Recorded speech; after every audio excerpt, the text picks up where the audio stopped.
नमस्कार दोस्तों, स्वागत है आपका आपके अपने चैनल ग्रीन बोर्ड स्टडी में। दोस्तों, आज हम आपको बताने वाले हैं प्रेजेंट इंडेफिनिट टेंस। हमने आपको बताया कि टेंस क्या होता है, कितने तरह का होता है, हर एक टेंस में कितने कितने हिस्से होते हैं और इस तरह से कुल हमें टोटल पढ़ने हैं 12 टेंस। तो आज हम आपको इसमें से पहला नंबर 1 जिसका नाम है प्रेजेंट इंडेफिनिट टेंस, इसे हम सिंपल प्रेजेंट भी कहते हैं, इसके बारे में बताएंगे। Present indefinite tense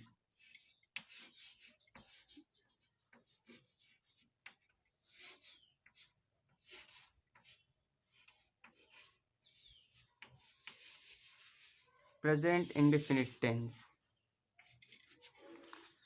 present indefinite tense का हिंदी होता है वर्तमान अनिश्चित काल। प्रेजेंट इंडेफिनिट टेंस को हम सिंपल प्रेजेंट टेंस भी कहते हैं। दोस्तों, इस टेंस की पहचान क्या होती है, हम पहचानते कैसे हैं कि ये प्रेजेंट इंडेफिनिट टेंस है, आइए आपको बताते हैं। प्रेजेंट इंडेफिनिट टेंस की पहचान: जिन हिंदी वाक्यों के अंत में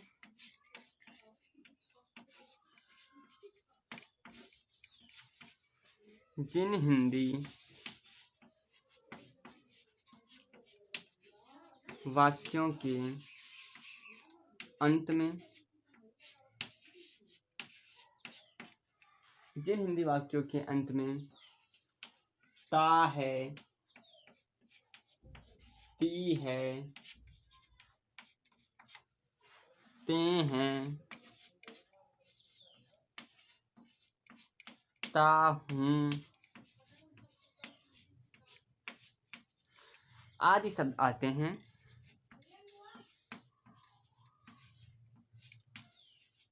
आदि शब्द आते हैं,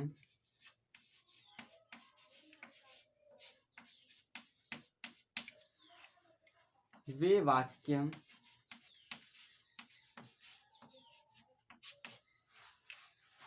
प्रेजेंट इंडेफिनिट टेंस के कहलाते हैं। प्रेजेंट इंडेफिनिट NDEFINIT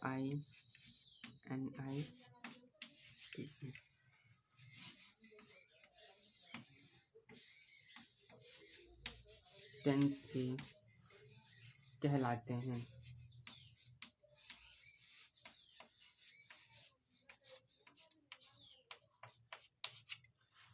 दोस्तों, जिन हिंदी वाक्यों के अंत में ता है, ती है, ते हैं, ता हूँ इस तरह के शब्द आएंगे उसे हम प्रेजेंट इंडेफिनिट टेंस क्या कहेंगे। जैसे वह पढ़ता है, मैं नहीं पढ़ता हूँ, क्या तुम गाते हो, मतलब ता है, ती, अगर किसी भी हिंदी वाक्य के अंत में ये ता है, ती है, ते हैं या ता हूँ जैसे वाक्य जैसे शब्द आएंगे तो हम उस पूरे वाक्य को प्रेजेंट इंडेफिनिट टेंस यानी कि वर्तमान अनिश्चित काल के शब्द कहेंगे या वाक्य कहेंगे। ठीक है, चलिए पहचान हो गई। हम आपको बताते हैं इसका फॉर्मेट। दोस्तों, जैसे ही आपको प्रेजेंट इंडेफिनिट टेंस का नाम मिले आपको दो चीज़ें याद रखनी है। प्रेजेंट इंडेफिनिट टेंस में जो सहायक क्रिया होती है वो डज और डू होती है और इसकी मुख्य क्रिया में यस या ईएस जोड़ा जाता है। ठीक, जैसे भी आपके सामने किसी भी टेंस का नाम आए तो तुरंत उसकी क्या पहचान है, उसमें क्या सहायक क्रिया लगती है और उसकी मुख्य क्रिया क्या होती है, इतनी बातें आपको याद आनी चाहिए। ठीक है, हमने आपको बताया present indefinite tense, present indefinite tense की क्या क्या पहचान होती है, कैसे कैसे हम पहचानते हैं कि प्रेजेंट इंडेफिनिट टेंस है। ठीक है, चलिए अब हम आपको इसका ट्रांसलेशन बनाने सिखाते हैं, इसके अफर्मेटिव सेंटेंस को। ठीक,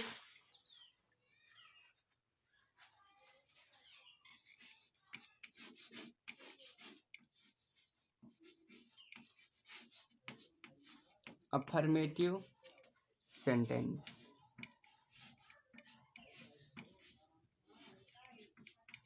आइए दोस्तों, प्रेजेंट इंडेफिनिट टेंस से रिलेटेड आपको कुछ छोटे मोटे से जो रूल्स होते हैं हम आपको बता देते हैं। प्रेजेंट इंडेफिनिट टेंस में एक रूल है,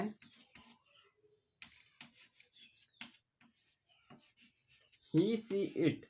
दोस्तों, ये सब्जेक्ट्स के नाम है, ही सी इट एवं सिंगुलर नाउन्स के साथ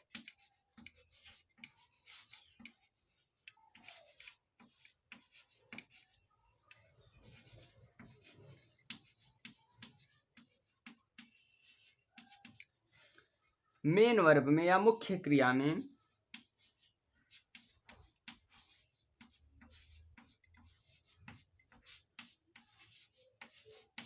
यस या ईएस जोड़ते हैं, यस या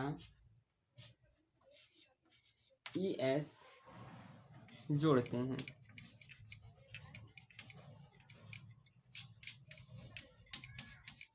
यानी कि अगर वाक्य आपका अफर्मेटिव है और एक वचन करता है, सिंगुलर है, तो उसमें हमें उसके जो मुख्य क्रिया होगी, खेलना कूदना नाचना गाना उठना बैठना, उसी में या तो यस या तो ईएस जोड़ेंगे। अभी हम आपको ये भी समझाएंगे कि कब यस लगाते हैं कब ईएस लगाते हैं। बढ़ते हैं अगले रूल की तरफ।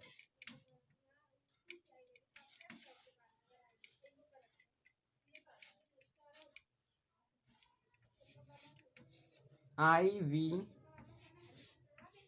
यू दे एवं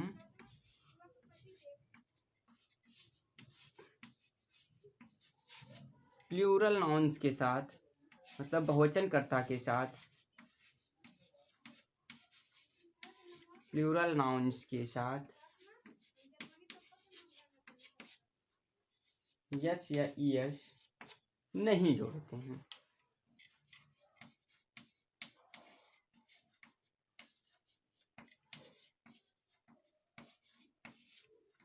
नहीं जोड़ते हैं।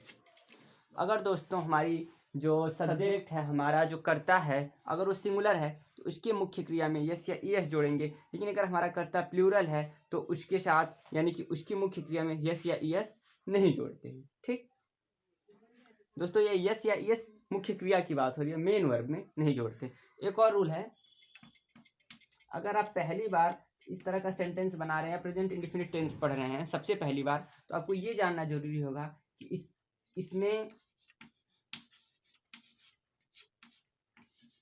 इज एम आर का इस्तेमाल हम नहीं करेंगे। इज एम आर का प्रयोग नहीं करते हैं।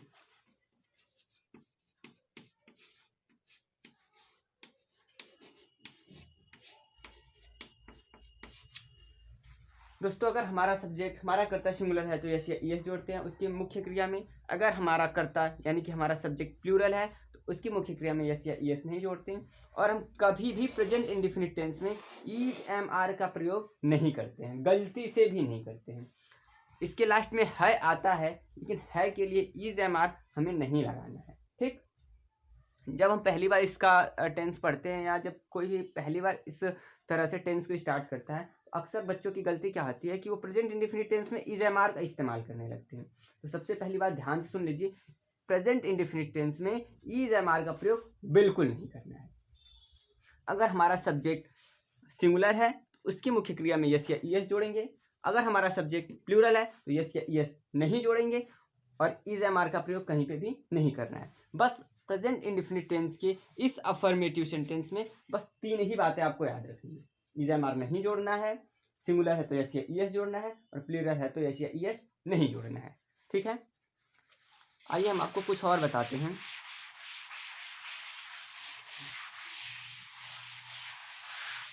दोस्तों, हम कोई भी इस तरह का सेंटेंस बनाते हैं, किसी भी हिंदी वाक्य को जब हम इंग्लिश में ट्रांसलेट करते हैं तो वहां पे एक रूल लगता है एसएसपीपी।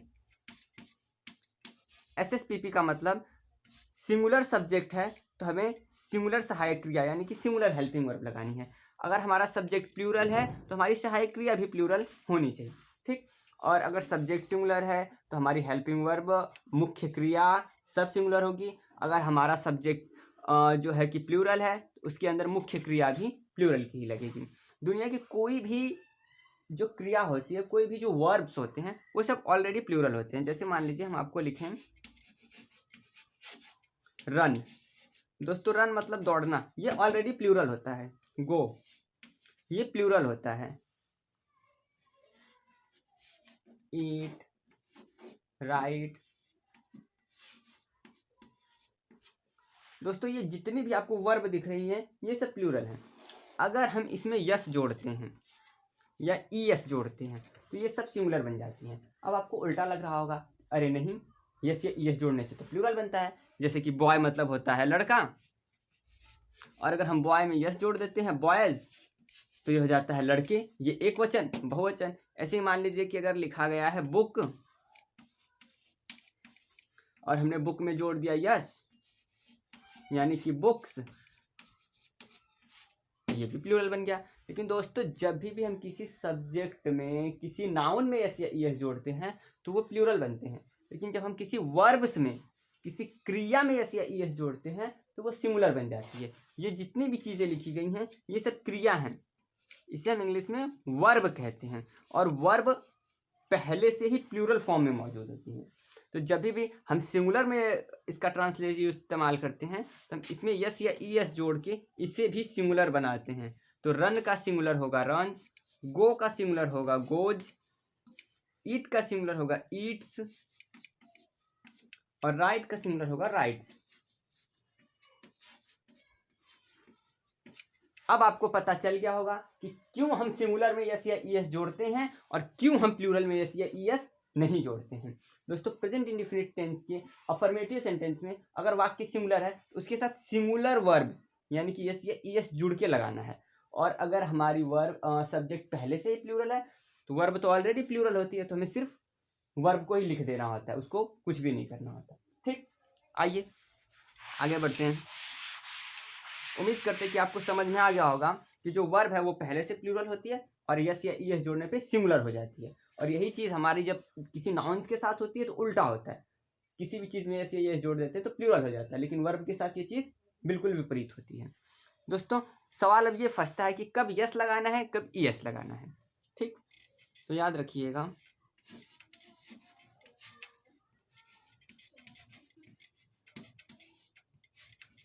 जिन वाक्यों के अंत में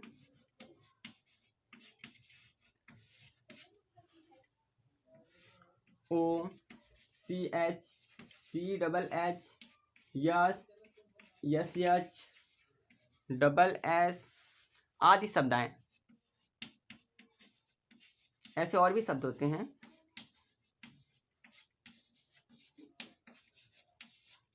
तो दोस्तों अगर हमारे किसी भी शब्द के लास्ट में O C H C double H S S H या डबल एस या ईएस पहले से ईएस, अगर ऐसा कोई शब्द है जिसमें इस तरह से लिखा गया हो तो उसमें हम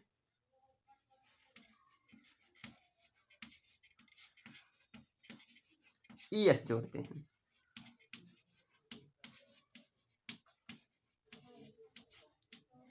तथा अन्य शब्दों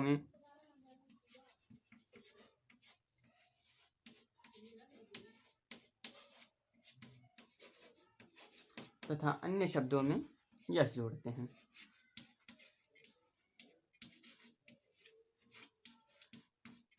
चिंता मत करिए दोस्तों, हम आपको हर एक नियम बताएंगे और ये भी बताएंगे कि आखिर ये नियम क्यों लग रहा है।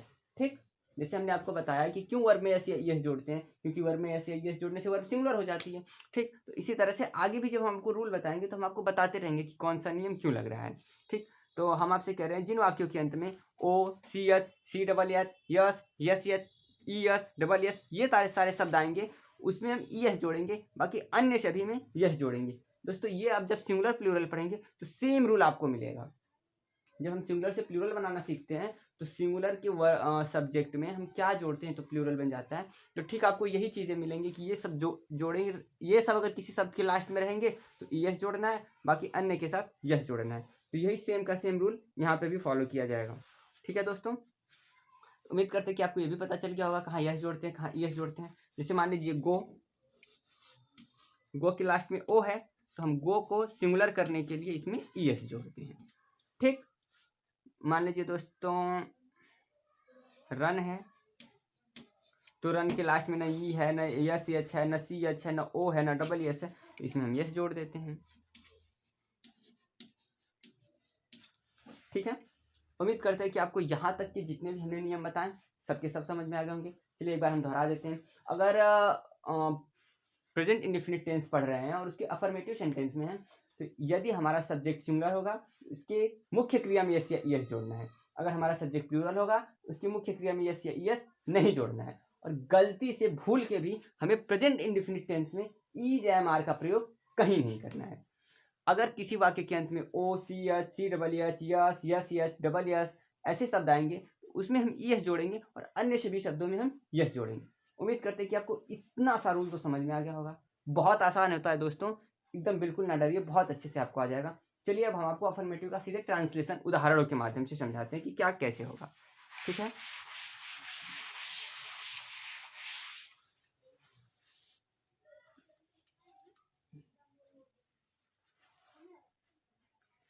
ठीक है दोस्तों, चलिए शुरू करते हैं।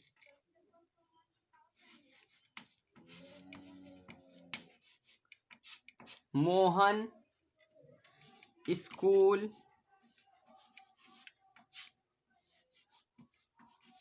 जाता है। मोहन क्या करता है? स्कूल जाता है। सबसे पहला काम हम पहचानेंगे कौन सा टेंस है। लास्ट में आया ता है, तो हमने आपसे बोला था जिन हिंदी वाक्यों के अंत में ता है, ती है, ते हैं, ता हूं आदि शब्द आएगा प्रेजेंट इंडेफिनिट टेंस का होगा। इस वाक्य के अंत में ता है आया, यानी कि ये इस टेंस का है। ठीक, सबसे पहले हम सब्जेक्ट लिख के फिर पीछे से बनाते हुए ट्रांसलेशन आते हैं। ये हमने आपको पिछली वीडियोज में भी समझाया था। तो हम सबसे पहले लिखेंगे मोहन, पहले लिखते हैं मोहन, फिर पीछे से बनाते आते हैं। तो हमें ई जे तो लगाना नहीं है। ठीक, तो मिला क्या? जाना, गो। क्योंकि मोहन सिंगुलर है, एक वचन है, तो हमें इसकी मुख्य क्रिया यानी कि जाना में यस या ई एस जोड़ना है, और गो के लास्ट में ओ है, इसलिए हम इसमें ई एस जोड़ेंगे।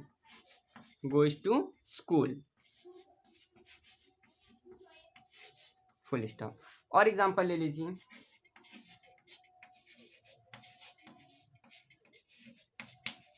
वे मैदान में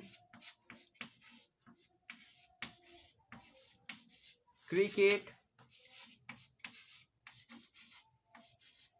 खेलते हैं। वे मैदान में क्रिकेट खेलते हैं। कौन क्रिकेट खेलता है? वे। तो हम सबसे पहले लिखेंगे दे, क्योंकि दे प्लूरल है, प्लूरल सब्जेक्ट है, तो जब भी कोई प्लूरल सब्जेक्ट आता है तो उसके मेन वर्ब में ऐसे एस नहीं जोड़ते। हम पीछे से बनाते आएंगे दोस्तों। है का हमें कुछ नहीं लिखना है, क्योंकि इसमें इजमार का प्रयोग नहीं होता है। खेलना, खेलना का होगा प्ले, क्योंकि दे प्लूरल है इसलिए हम प्ले में एस या एस नहीं जोड़ेंगे। क्या खेलते हैं? क्रिकेट। कहाँ खेलते हैं? मैदान में, इन द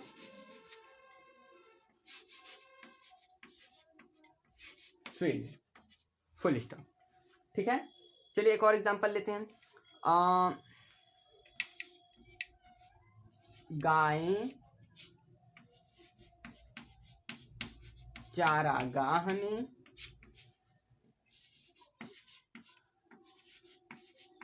चरती हैं। गायें कहाँ चरती हैं?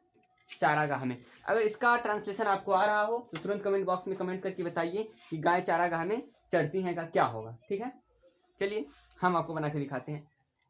कौन चरता है? गायें, यही हमारा सब्जेक्ट। टेंस पहचानिए, ती है, ती है तो कौन सा टेंस हुआ?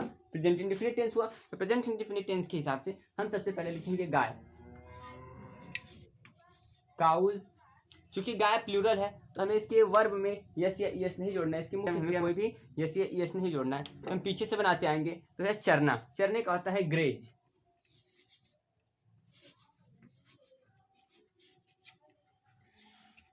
कहाँ चरती हैं?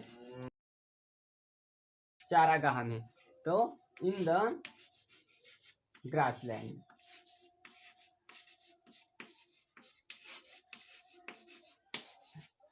Full stop, grassland. I hope दोस्तों आपको प्रेजेंट इंडेफिनिट टेंस इतना तो समझ में आ गया होगा। अगर अफर्मेटिव है और सिंगुलर है तो उसकी मेन वर्ब में यस या ईएस जोड़ेंगे। अगर सब्जेक्ट प्लूरल है तो हम उसके वर्ब में यस या ईएस नहीं जोड़ेंगे। बस इतना सा ही काम करना होता है प्रेजेंट इंडेफिनिट टेंस की अफर्मेटिव सेंटेंस में। ठीक है दोस्तों, आई होप कि आपको बहुत अच्छे से समझ में आ रहा होगा। चलिए आगे बढ़ते हैं और पहुंचते हैं प्रेजेंट इंडेफिनिट टेंस के नेगेटिव सेंटेंस की तरफ।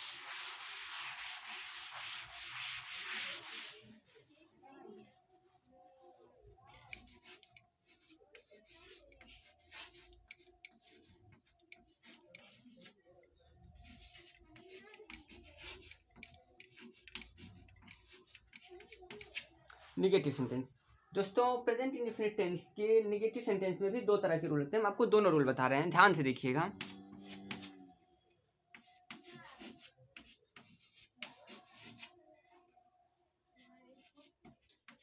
ही सी इट एवं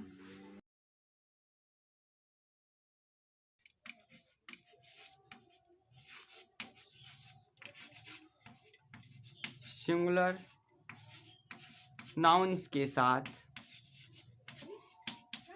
डज नॉट का प्रयोग करते हैं, क्योंकि हम लोग नेगेटिव सेंटेंस में हैं।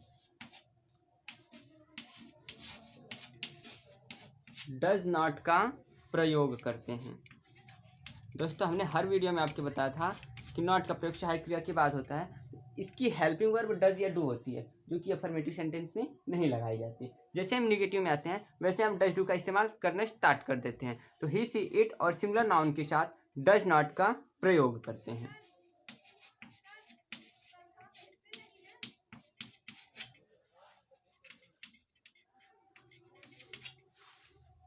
दोस्तों आई वी यू दें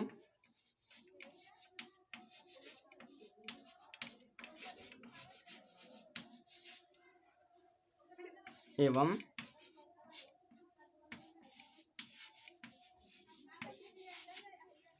प्लूरल नाउन्स के साथ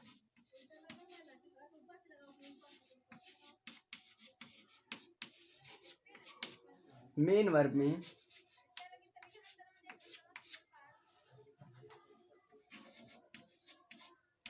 डू नॉट का प्रयोग करते हैं।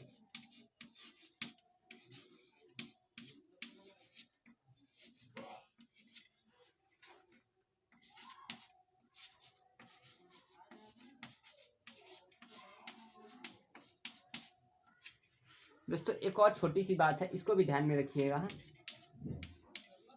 कि जब भी हम डज या डू का इस्तेमाल कर लेते हैं, डज या डू का प्रयोग होने के बाद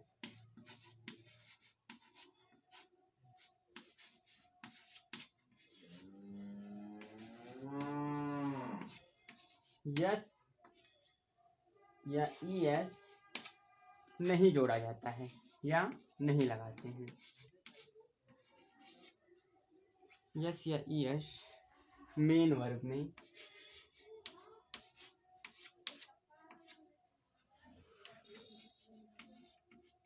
नहीं जोड़ते हैं।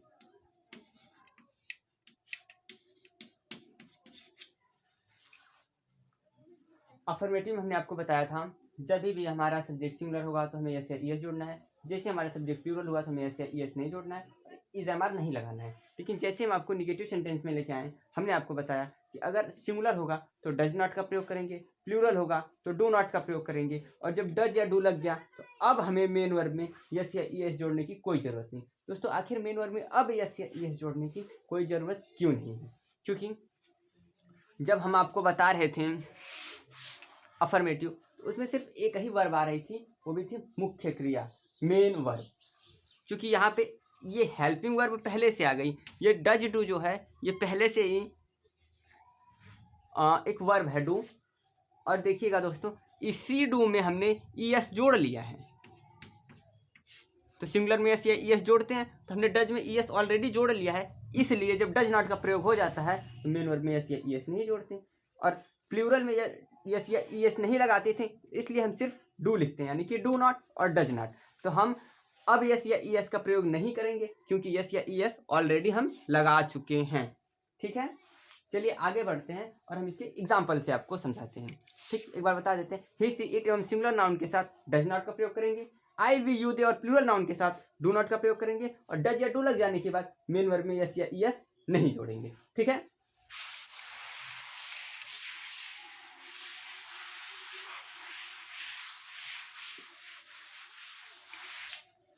मान लीजिए लिखा गया है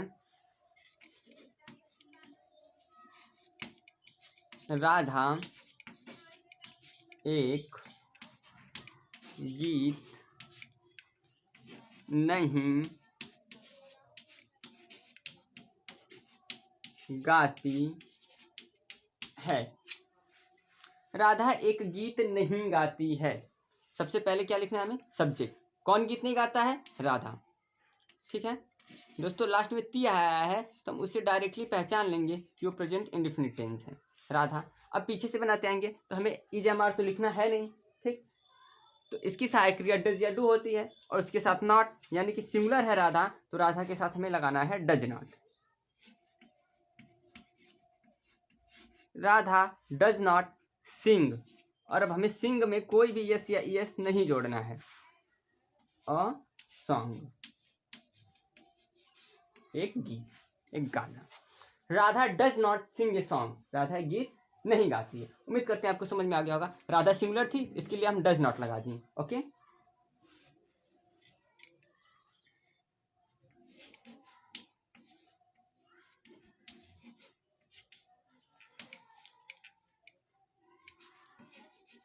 मोहन तथा सोहन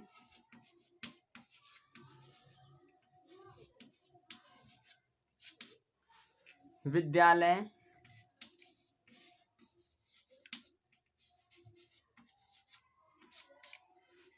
नहीं जाते हैं।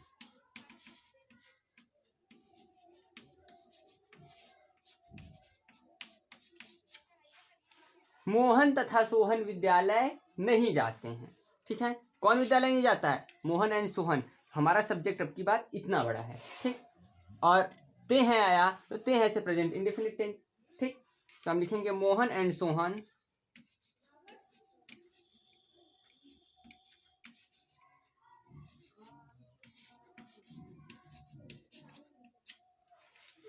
जब सब्जेक्ट प्लूरल हो। देखिए दोस्तों, एक से ज्यादा आ गया, मोहन और सोहन दो लोग हो गए, तो अब ये प्लूरल हो गया, बहुवचन हो गया। जब ये प्लूरल हो जाएगा तो हम डू नॉट का प्रयोग करेंगे, ना कि डज नॉट। हमें क्या लिखना है, डू नॉट।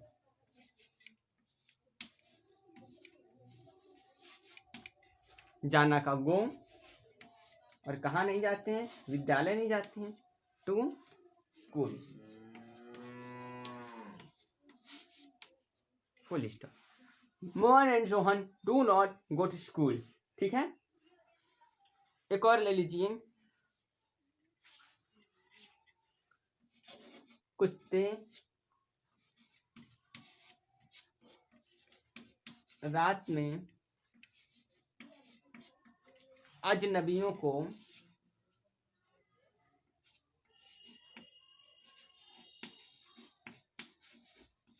कुत्ते रात में अजनबियों को भौंकते हैं।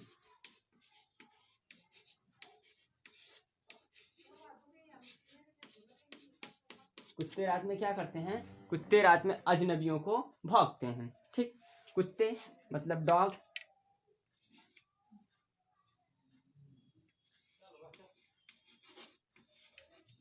दोस्तों इसमें हमने निगेटिव नहीं लगाया है, कहीं पे भी नॉट नहीं लिखा गया है। देखिए, कुत्ते रात में अजनबियों को भौंकते हैं, कहीं नॉट नहीं लगाया गया है, तो यानी कि हमें डज या डू नहीं, यस या ईएस जोड़ना है मेन वर्ब में। ये चीज हमेशा ध्यान दीजिएगा, जब निगेटिव रहेगा तभी डज या डू ध्यान में रखना है। अगर हमारा अफर्मेटिव है सेंटेंस, ठीक, तो हमें यस या ईएस लगाना होता है, ना कि डज या डू। ठीक, डॉग क्या करते हैं, भौंकते हैं, बार्क। दोस्तों अगर ये सिर्फ डॉग रहा होता तो हम इसमें बार्क में यस या ईएस जोड़ते हैं, लेकिन ये प्लूरल है तो प्लूरल में यस या ईएस नहीं जोड़ते। Dog bark, stranger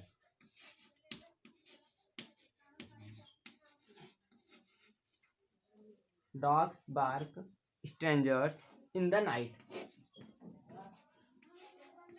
in the night.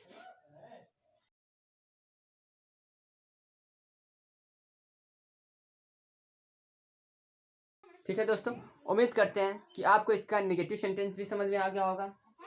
हम इसको इरेज करते हैं और आपको बताते हैं इसका interrogative sentence. Okay,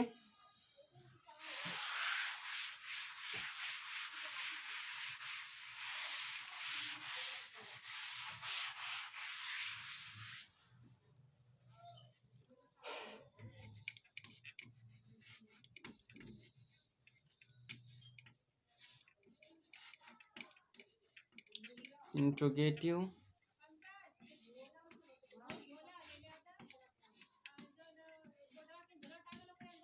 sentence. Rule first,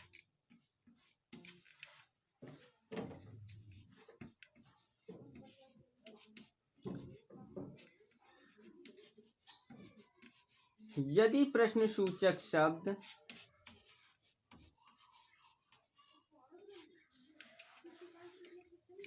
क्या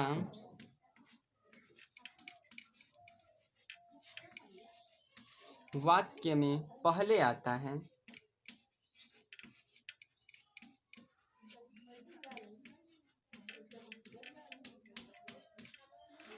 तो उसकी अंग्रेजी नहीं लिखते हैं।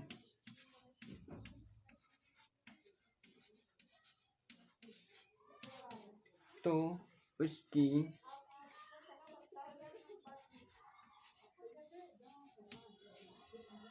अंग्रेजी नहीं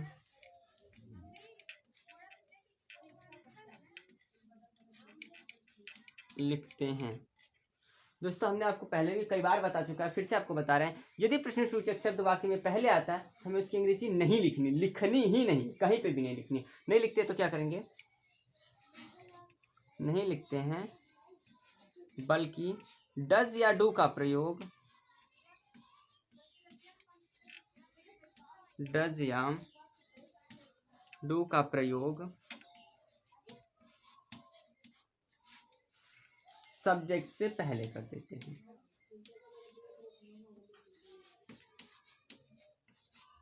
सब्जेक्ट से पहले करते हैं।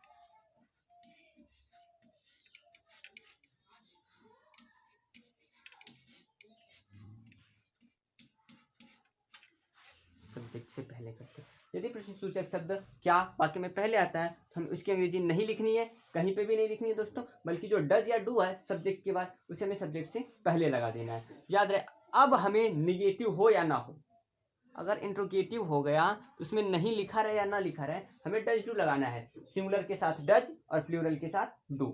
ठीक है। इंट्रोगेटिव रूल सेकेंड, यानी कि WH टाइप क्वेश्चन वाला देख लीजिए।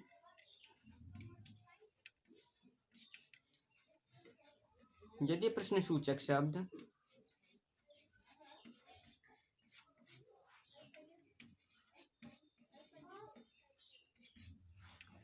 वाक्य के बीच में आता है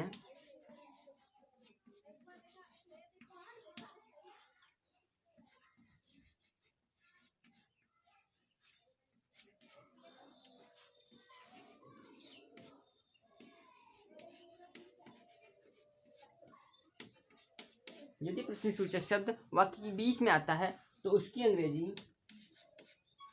तो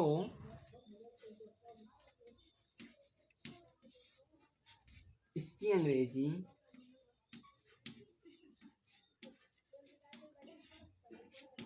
सबसे पहले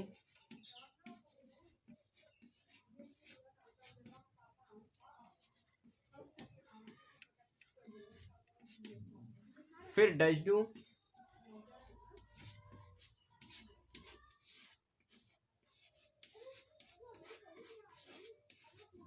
तब सब्जेक्ट लिखते हैं, तब सब्जेक्ट लिखते हैं।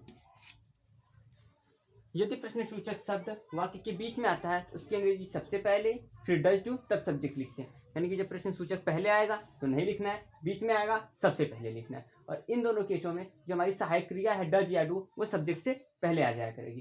अगर आपको लिखना हो तो स्क्रीनशॉट कर लीजिए दोस्तों। अब हम इसको इरेज करके आपको एग्जाम्पल के माध्यम से समझाते हैं इंट्रोगेटिव के सारे रूल।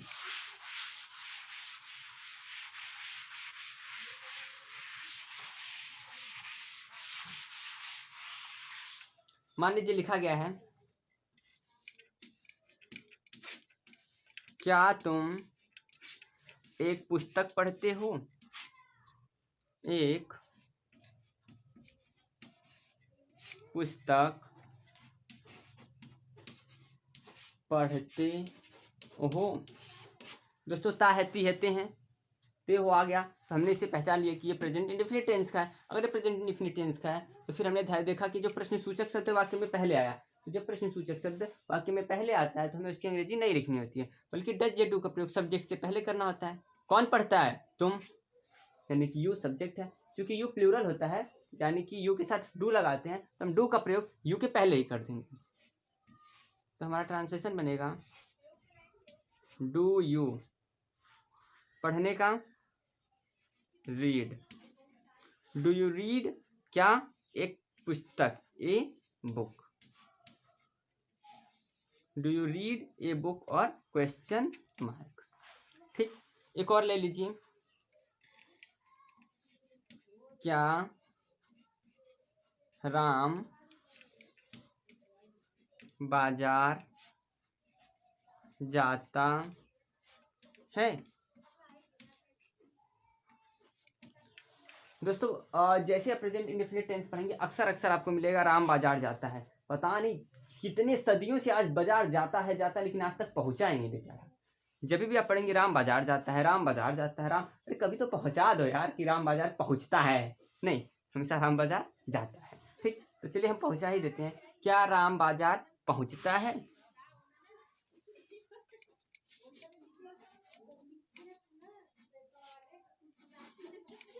पहुंचता है।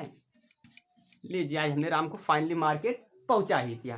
क्या राम बाजार पहुंचता है। चूंकि ये क्या से स्टार्ट हुआ तो हमें वाट लिखना नहीं है, बल्कि डज डू का प्रयोग सब्जेक्ट से पहले करना है। सब्जेक्ट है राम, तो राम के साथ लगेगा डज, यानी कि हमारी स्टार्टिंग ही होगी डज से। डज राम। पहुंचने का होता है reach, REACH, reach to market, question mark. ठीक, आइए आपको बताते हैं इंट्रोगेटिव रूल 2 के बारे में। जब हमारा प्रश्न सूचक शब्द पहले ना के बीच में आता है तो क्या करते हैं। ठीक है,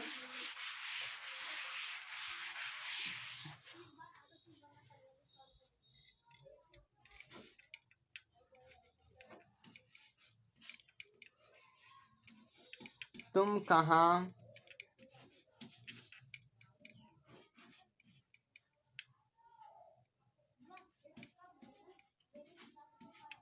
रहते हो।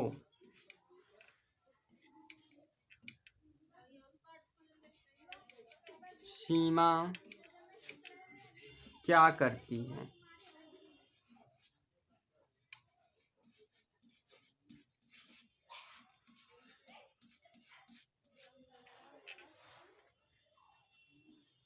वे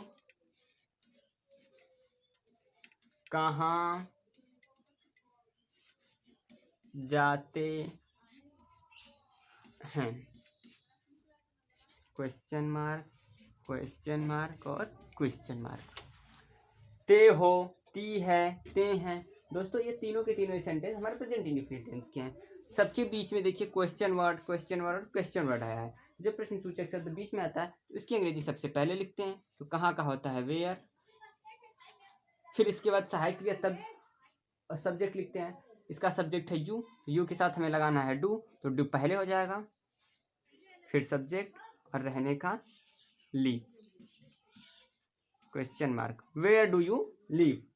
सीमा क्या करती है, क्या बीच में आया, सबसे पहले वाट।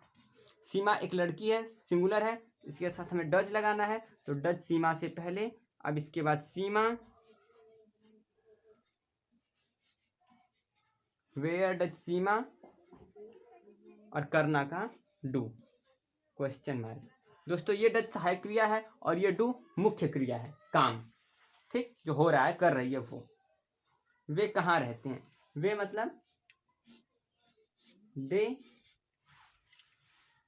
सही है, बिल्कुल नहीं। जब प्रश्न सूचक बीच में आता तो उसकी अंग्रेजी सबसे पहले होनी चाहिए ना, तो ऐसी गलती कभी नहीं करनी है। हमें दे नहीं क्या लिखना है, बल्कि वेयर।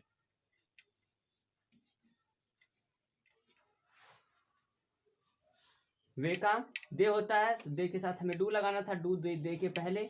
अब सब्जेक्ट और जाना का go, question mark. Where do they go.